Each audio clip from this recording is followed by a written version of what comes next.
Alloh taborak va taoloning dargohi shunday buyuk dargohki, undan nechta narsa so'rang, qancha duolar qiling, Alloh taolo zerikmaydi. Xudo norizo bo'lmaydi. Balki Alloh taborak va taolo so'ramagandan norizo bo'ladi.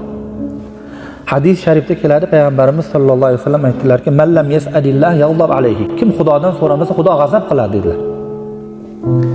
Dunyoda bir odam har qanaqangi katta saxiy bo'lsin, agar birorta odam subh vaqtida kelib, ertalab bomdodda bir narsa so'rasa, keyin 1 soatdan keyin kelib yana so'rasa, 1 soatdan keyin yana so'rasa, u saxiy oxiri yuragi siqilib tang bo'lib ketadi.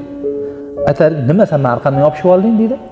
"Boshqa boradigan joying yo'qmi?" deydi. Har qanaqangi saxiy bo'lsa ham aytar bu gapni.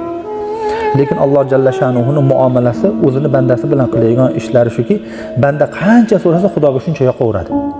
Xudo shuncha rozi bo'laveradi, Xudo shuncha xursand bo'laveradi. Kichkinadan kichkina narsani ham so'rang, kattadan kattasini ham so'rang. Payg'ambarimiz alayhisolatu vasallam uyingizda tuz qolmasa so'rang degan. Tuz qolmasa so'rang. Hatto tuz nima? Ey Allohim, uyimda tuz qolmabdi deyish kerak. Shuni ham so'rash kerak. Ba'zi bir odamlar katta narsalarni so'raydi-da, kichkina narsalar so'ramaydi. Vaholanki u bilmaydi-ki deydilar. 7 iqlimda podshohligi ham bitta tarelkada tuzam birda Xudoga berishlik uchun.